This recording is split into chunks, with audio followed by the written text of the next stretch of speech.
Hey friends.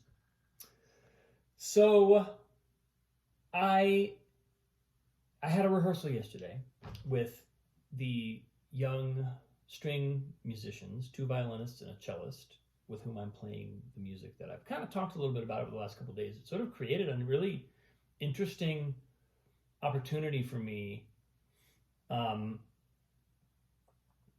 to think about what my approach to practicing is. Yeah, I don't want to recap it all now because I've kind of spoken at length about it in my last couple of posts. But there was a moment. There was a moment in the learning process for one of the pieces, Vivaldi Violin Concerto. Lots of big, chunky block chords, very kind of like not metronomic rhythm, but very kind of steady. There's a beat that chugs right along, and like a lot of Baroque music is, really steady and even and sort of like rhythmic. And I was looking at the music and I was working on it, and I had a moment where I wanted to kind of like repel it. I wanted to step back and just sort of like almost, it's like this thing I see students do it all the time, and when I am present, I can catch myself doing it. I'll be practicing something and it's hard. There's something about it that's difficult, but I haven't yet isolated the difficulty. And so what I get is not actually a clear impression of what the problem is, what the actual thing is that's making it difficult. I just get a generalized impression that the thing, the moment, is difficult. And if I stay on that level, then that section of the piece will always remain difficult. And it'll always not remain difficult in any way that I can really define. It'll just mean that there's an influx of anxiety around that part. And whenever I get there in the music, I'll feel that and I'll make whatever, blah, blah, blah, and I almost do this thing where it's like, I close my eyes and look away and just hope that it plays itself, and it never does. Once in a million times it works out randomly, but never when you're on stage. So anyway, I arrived at that point and I caught myself going, oh, I'm just going to move on and go to another part. And that's when I was like, wait a minute. What if I don't do that? What if I actually just like stop, breathe, and look with a laser beam at this music and really ask, what is going on? Why is this moment difficult? And that's an added, you have to take your vibration from here to here to do that. You have to go up a level in intensity, in presence, in focus, in energy. Your energy has to rise to meet a deeper level of seeing. And when I did that, it began a process by which the entire piece was ultimately unlocked, because I did that same thing for every single moment in the piece where I felt that feeling, where I felt like, okay, this isn't working. Let me go in and find out why. I just started to do that. And then before I knew it, that was just my habitual way of treating any moment in the piece. And you can get good at this. You can feel a pretty subtle level of discomfort or unease and still be able to stop and go in and say,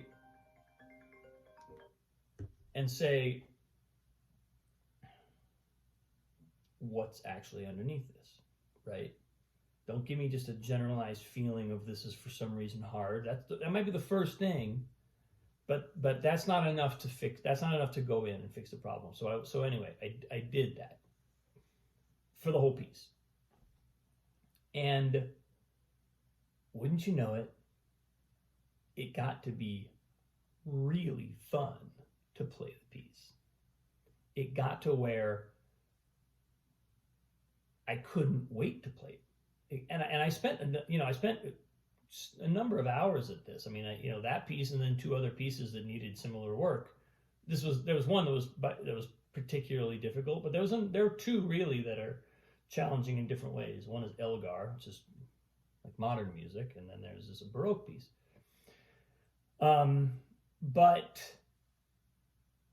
But what I noticed was by the time I went to the rehearsal last night, I was like, let's do this. Like, I know this thing. And I know that whatever these students are bringing, I know I can support it. I know I can I know that I can lead and follow. I know that I can I just felt totally excited to play the music. There's no part of me that was like, uh-oh, I wonder, how this is going to go. Hope it goes well. There's none of that. All I had was like, I've got this. Let's do this. It was like I had a command of that music.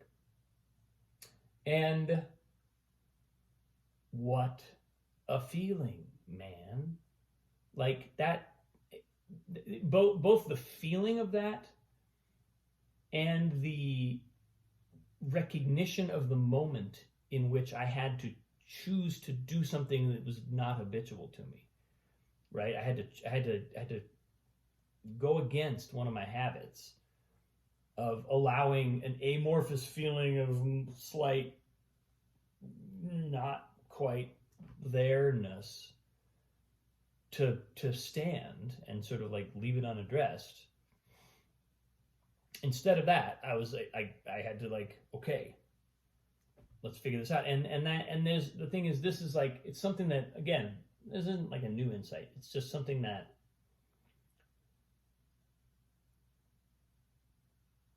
there's a new maybe level of accountability to which I really kind of now I can only see myself ever rising to that level. Why would I ever want to play any differently than that? And I also suddenly found that like it was this really interesting thing where initially the Elgar piece felt easier to play because it's not from a kind of like technical velocity of fingering and what shapes you have to play. It's somewhat simpler, moves a little slower. It's harmonically just gorgeous and intricate and weird and unpredictable in ways that Baroque music hardly ever is. Baroque music moves not predictably, but like once you kind of know the rules of the game, you can kind of see what's coming in that music, whereas in more modern stuff, you really can't. You have no idea where it's going to go. And so initially that Elgar piece felt easier because it was just rudimentarily not as challenging. Well, then I really went in and did my work on the Baroque music. And after that, I came back to the Elgar and I was like, ooh, there's stuff here, having just come from a territory where I was 100%, I made myself 100% clear on every detail. Now I'm entering a territory where there's like stuff that feels like I need to do that now. And so then I picked up that piece and worked on it in a similar way. And it's a slightly different sensation because there's a little bit more. It's not really any different ultimately in terms of like what it means to really know it, but it's a slightly different process of what emerges as significant. What does it mean to really know it? What does it take to really know it when it's a piece that's in this territory versus a piece that's in this territory? I found myself suddenly, all of a sudden, the piece that I had sort of like really done the work on fell into a place where it was like, okay, that's kind of stable now. And then this other thing, and when I realized, oh, the relationship between the orchestra and the soloist, and what has to happen there, and how many moments of subtle exchange and handing things off and ebbing and flowing, one person's tied over and the other thing picks up, and then you have to catch each other again, and then there's just a fair amount of real elasticity and nuance there that the Baroque piece didn't have any of that. That was much more, we're doing this together, we're walking along together, and as long as we keep walking along together, we're going to be good. And so the experience of gaining clarity in that elevated my experience of the next piece, and created a situation where I was like, suddenly, okay, now I think I can go much deeper than I could 2 days ago, simply for having been through the exercise.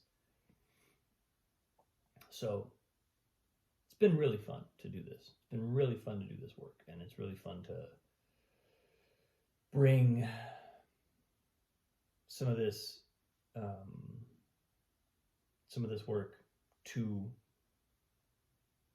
other people, into collaboration, and to feel like I can't wait to do it. I can't wait to play something that was hard and that I was kind of afraid of.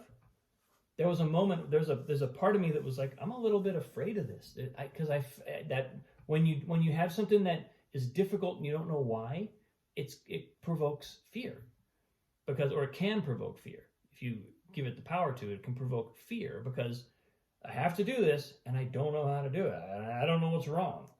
Well, it was that moment of like, that was the urgency that had me go, no, I'm not just gonna like back up and let this remain amorphous. I'm gonna go in. And once I went in, I got it, and then I was like, okay, now let's share it. Let's do this. It was like I can't wait to play it. So it's kind of cool. It's kind of a cool experience that I'm having here. So anyway, that is where I am today, folks.